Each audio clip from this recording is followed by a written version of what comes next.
ഇവിടെ ഏറ്റവും ഡിമാൻഡ് കുറവും വെളി രാജ്യങ്ങളിൽ ഹൈ ഡിമാൻഡുള്ള ജോലി എനിക്ക് തോന്നുന്നു നേഴ്സസിനാണ്. നേഴ്സിംഗ് ആണ്.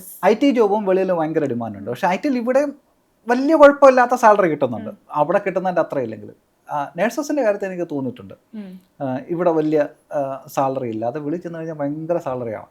അത് അമേരിക്കയാണെങ്കിലും കാനഡയാണെങ്കിലും UK ആണെങ്കിലും ഏറ്റവും നല്ല ഡീസൻ്റ് ആയിട്ടുള്ള പൈസ ഉണ്ടാക്കുന്നത് നേഴ്സസാണ്. അവർ നല്ലോണം വർക്ക് ചെയ്യാൻ കഷ്ടപ്പെടുകയും ചെയ്യുന്നുണ്ട് കേട്ടോ, അത് വെറുതെ പറയല്ല, അവർ കഷ്ടപ്പെടുകയും ചെയ്യുന്നുണ്ട്. പക്ഷേ അവർക്ക് അതിനുള്ള അവസരങ്ങൾ അവിടെ ഉണ്ട്, അവർക്ക് കുറച്ചുകൂടെ റെസ്പെക്റ്റ് കിട്ടുന്നുണ്ട് മറ്റേ കൊളീഗ്സിൻ്റെ അടുത്തു നിന്നൊക്കെ.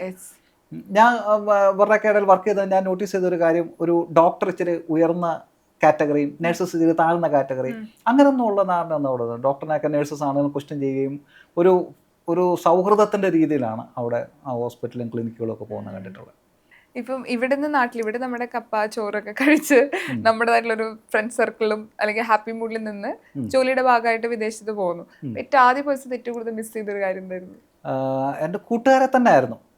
ഞാൻ ശരിക്കും ബാംഗ്ലൂരിലോ കോയമ്പത്തൂരോ പോകുന്ന പോലെ അങ്ങ് പോയി.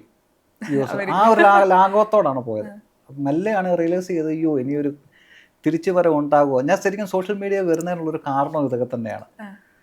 അവിടെ ചെന്ന് രാവിലെ മുതൽ വൈകിട്ട് വരെ ജോലി. രാവിലെ നമ്മൾ സംസാരിക്കുന്ന, അല്ലെങ്കിൽ മലയാളം ഭയങ്കര ഇഷ്ടമാണ്, സംസാരിക്കുന്നത് മൊത്തം ഇംഗ്ലീഷ് ആയി കഴിഞ്ഞപ്പോഴും മെല്ലെ മെല്ലെ മെല്ലെ നമ്മുടെ ഭാഷയും ഇതുമെല്ലാം അകന്നു പോകുന്നു എന്നുള്ളൊരു ഭയവും ഒരു കാര്യങ്ങളൊക്കെ ഉണ്ടായി.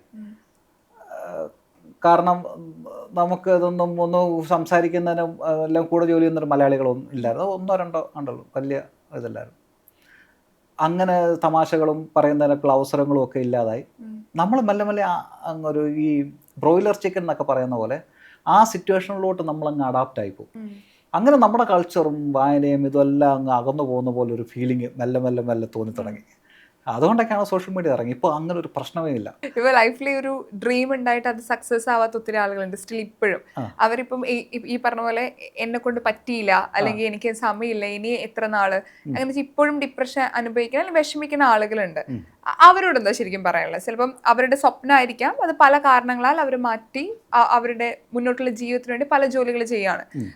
ഇന്നും സക്സസ് ആവാത്ത ആളുകളോട് എന്താ ശരിക്കും പറയാനുള്ളത്? സക്സസ് എന്ന് പറഞ്ഞാൽ ഡിപ്പെൻസ് ആണ്, അത് ഒന്നാമത്തെ കാര്യം. എന്താണ് സക്സസ് ഉദ്ദേശിക്കുന്നത്? പൈസ ആണോ, അതോ മാനസിക സുഖമാണോ, നല്ല സ്വന്തം നാട്ടിൽ തന്നെ ജീവിക്കാൻ പറ്റുന്നതാണോ, എന്താണ് സക്സസ് എന്നുള്ളത് അവിടെ നിൽക്കട്ടെ. എന്നോട് എപ്പോഴും പറയുന്നു, അന്ന് കോവിഡ് സമയത്ത് ഞാൻ റീൽസ് ഉണ്ടാക്കാൻ ഡാൻസ് ചെയ്യാൻ പറ്റാത്തത് കൊണ്ട് ഞാൻ ഇപ്പോഴും ജോലിക്ക് പോകുന്നു. അങ്ങനെ ഒരു റീൽസ് കണ്ടിട്ടുണ്ടോ? അന്നിട്ടില്ലെങ്കിൽ ഞാനിപ്പം വീട്ടിൽ ഇരുന്ന് സൂചിക്കാനൊക്കെ പറഞ്ഞിട്ടുണ്ട്. എല്ലാ സാഹചര്യത്തിലും അങ്ങനെയുള്ള സാധ്യതകൾ നമ്മുടെ ചുറ്റുപാട് ഒത്തിരി തുറന്നു വരുന്നുണ്ട്. അതിനോട്ട് എടുക്കാനുള്ള മടി എന്ന് പറഞ്ഞാൽ നമ്മളൊരു പെർഫെക്ഷന് വേണ്ടി വെയിറ്റ് ചെയ്യുന്നവരാണ് മിക്ക ആളുകൾ. ഫസ്റ്റ് യൂട്യൂബ് വീഡിയോ ഇടുന്നതിന് കറക്റ്റ് പെർഫെക്റ്റ് അതെല്ലാം കൂടെ വന്നിട്ട് അങ്ങനെ ഒരെണ്ണം പോസ്റ്റ് ചെയ്യാനായിട്ട് വർഷങ്ങളായിട്ട് വെയിറ്റ് ചെയ്തിരിക്കുന്നവരുണ്ട്. അപ്പോഴത്തേക്ക് അവരുടെ കാലം കഴിഞ്ഞ് വേറെ ആൾക്കാർ വന്ന് അങ്ങനെ പോകും. എന്ന് പറയുന്ന പോലെ ആ ഒരു പെർഫെക്ഷന് വേണ്ടി വെയിറ്റ് ചെയ്യുന്നതാണ്. നമ്മളൊന്ന് ട്രൈ ചെയ്ത് നോക്കാൻ മടിക്കരുത്. ഏത് കാര്യങ്ങളും പരാജയമായേക്കാം, പക്ഷേ നമ്മളൊന്ന് ട്രൈ ചെയ്ത് നോക്കണം. നമ്മുടെ ചുറ്റുപാടും കാണുന്ന ഏത് അവസരങ്ങളാണെങ്കിലും അതൊന്ന് ട്രൈ ചെയ്യാൻ നോക്കണം.